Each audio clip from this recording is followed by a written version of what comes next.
Welcome to eigen learning. നമ്മുടെ Hindi question പേപ്പറിൽ പലപ്പോഴും നമുക്ക് കാണാൻ പറ്റുന്ന ചോദ്യമാണ്, ഒരു കവിതയെ സംബന്ധിച്ചോ അതല്ലെങ്കിൽ നമ്മൾക്ക് പഠിക്കാനുള്ള ഏതെങ്കിലും ഒരു ചാപ്റ്ററുമായിട്ട് ബന്ധപ്പെട്ട് സഹി പ്രസ്താവ് ചുൻകർ ലിഖേ എന്ന് പറയും. സഹി പ്രസ്താവ് എന്ന് പറഞ്ഞാൽ എന്താണ്? ശരിയായ ആ ചാപ്റ്ററിൽ നമ്മളോട് പറയുന്ന ആശയം എന്താണോ അതിനോട് യോജിക്കുന്ന ശരിയാകുന്ന സെൻറ്റൻസ് കറക്റ്റായത് കണ്ടെത്തി നമ്മൾ എഴുതണം. അപ്പോൾ ഇതിലിപ്പോൾ നമുക്ക് 6 സെൻറ്റൻസ് നൽകിയിട്ടുണ്ട്. നോക്കൂ മക്കളെ, 6 സെൻറ്റൻസ് ഉണ്ട്. അപ്പോൾ ഇതിൽ എത്ര എണ്ണം ശരിയായതുണ്ട് എന്ന് നമ്മൾ എങ്ങനെ മനസ്സിലാക്കും?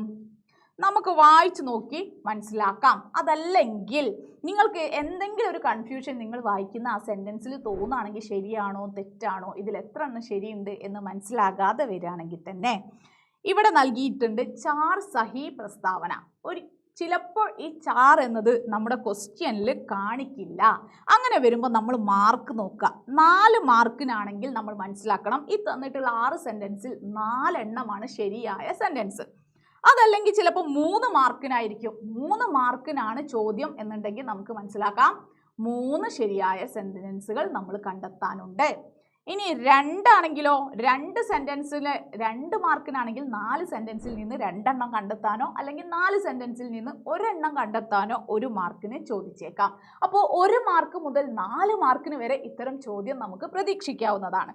ഇതിപ്പോൾ നമുക്ക് ഡോക്ടർ കെ നാം മസ്ദൂർ കാ പത്ര എന്ന കവിതയുമായി ബന്ധപ്പെട്ടിട്ടാണ് ഈ 6 സെൻറ്റൻസുകൾ നൽകിയിട്ടുള്ളത്. ആദ്യത്തെ സെൻറ്റൻസ് നോക്കൂ മക്കളെ, ബീമാരോ കി രക്ഷാ കർണ ഡോക്ടർ കാ കർത്തവ്യ ഹേ എന്ന് വെച്ചാൽ രോഗികളെ രക്ഷിക്കേണ്ടത് ഡോക്ടറുടെ കർത്തവ്യമാണ്. ഈ സെൻറ്റൻസ് ശരിയാണോ തെറ്റാണോ എന്ന് ചോദിച്ചാൽ നമ്മൾ എന്താ പറയുക? ശരിയാണല്ലേ. ബീമാരി ഓർ ഗരീബി മേ, ബീമാരി എന്ന് പറഞ്ഞാൽ എന്താണ്? രോഗമാണ്. രോഗവും ദാരിദ്ര്യവും ഗരീബിയും തമ്മിൽ കോയി സംബന്ധ് നഹി എന്ന് പറഞ്ഞാൽ നമുക്ക് യോജിക്കാൻ പറ്റുമോ? അത് തെറ്റാണല്ലേ. അപ്പോൾ നമുക്ക് മനസ്സിലായി രണ്ടാമത്തെ സെൻറ്റൻസ് തെറ്റാണ്. ശരീർ കെ ചിതടെ ഗരീബി കോ ദിക്കാത്തി ഹേ, ഈ ശരീരത്തിലെ ചിതടെ കീറിയ കീറ വസ്ത്രം എന്തിനെ? ഗരീബി കോ ദിക്കാത്തി ഹേ, ദാരിദ്ര്യത്തെ കാണിക്കുന്നു. നമ്മൾ കവിതയിൽ പ്രത്യേകം പഠിച്ചതാണ്. ഏക് നസർ अपने शरीर में डालो, अपने शरीर के चिदड़ों पर डालो तो डॉक्टर समझ सकते हैं कि हमारे गरीबी. നോക്കൂ, शरीर के चिदड़े ഗരീബി കോ ദിക്കാത്തി ഹേ, ദാരിദ്ര്യത്തെ കാണിക്കുന്നു എന്നാണ് നമ്മളോട് മൂന്നാമത്തെ സെന്റൻസിൽ പറയുന്നത്. അത് വളരെ കറക്റ്റാണ്. മസ്ദൂറോ കോ, മസ്ദൂർ ആരാണ് മക്കളെ? തൊഴിലാളിയാണല്ലേ. തൊഴിലാളി ജ്യാദാ കാം കർനാ പടുത്താ ഹേ, കവിതയിൽ നമ്മളോട് പറയുന്നുണ്ട് ജ്യാദാ കാം ഓർ കം ഭോജൻ എന്ന് അല്ലെ, കൂടുതൽ ജോലിയും കുറച്ച് ഭക്ഷണവും. അപ്പോൾ എന്താണ് ഇത്? ശരിയാണ്, കൂടുതൽ ജോലി ചെയ്യേണ്ടി വരുന്നു.